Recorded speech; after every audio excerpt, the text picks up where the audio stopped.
Alright, so basically, this is a story about how I got lost in Annapolis, Maryland.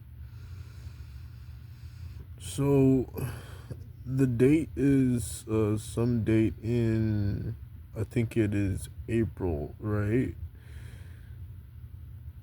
Or early May. That's the setting.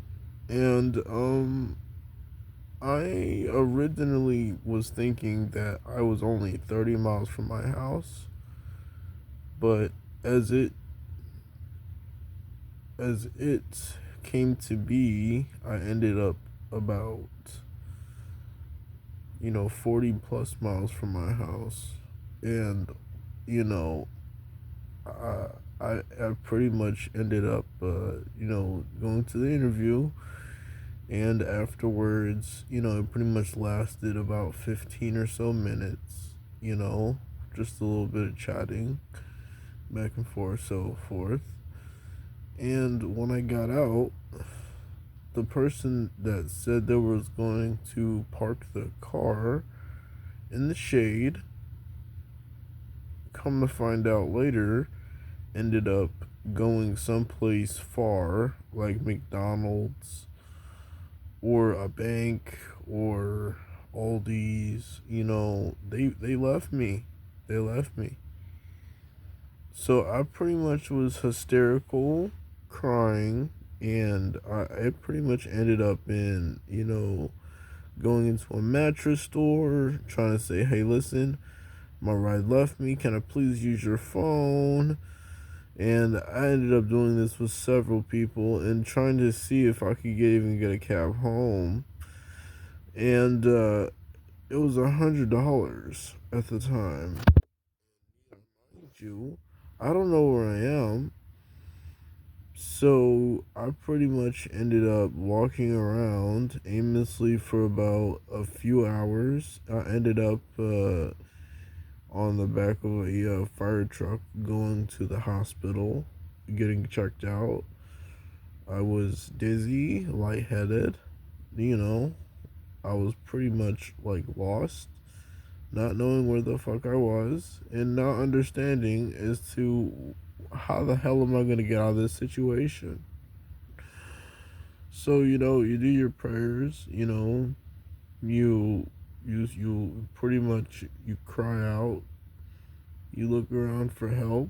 And it's just I ended up in a situation where I couldn't find anybody's number. I wasn't able to access anybody's phone number, and I ended up going back to the same Denny's. You know, eventually. But before I get to the Denny's, though, I have some interactions, and I would say for the most part, it's been very positive. If you ever lost in Annapolis, I mean, I mean, I guess go to the bus station or go to the mall. Go to the bus stop at the mall, which is in front of the Jared. You know, you see a Jared, you're in the right place, and make sure you have at least about $6 for bus fare and an additional $5 for a bus pass that you could also use on the train to go anywhere that you need to go.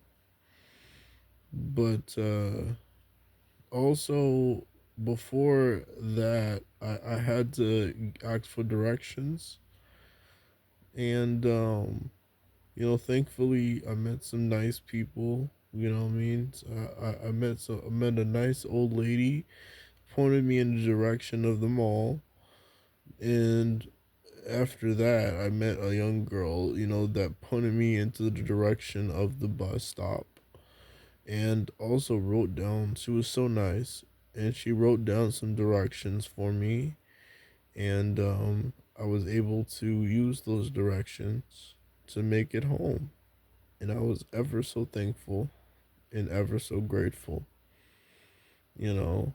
And when I got home, I told my grandmother to call my, to basically call my peoples, call my brother to call my father to let him know that I'm home, you know, because my phone was not with me at the time. It was already dead, so I didn't really see any value in having it with me.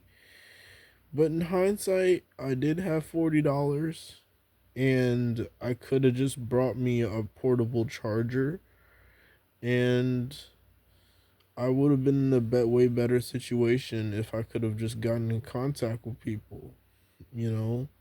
So, moral of the story, even if your phone is dead, just take it with you, you know? Always have a phone with you, and always have ID. That's always helpful as well, so they know where you're from. And yeah, and guess now you guys can also tell from maybe the thumbnail that I was also missing, officially for a few hours or so, I guess. It's not really something positive to me. I don't really like attention, but you guys could check it out.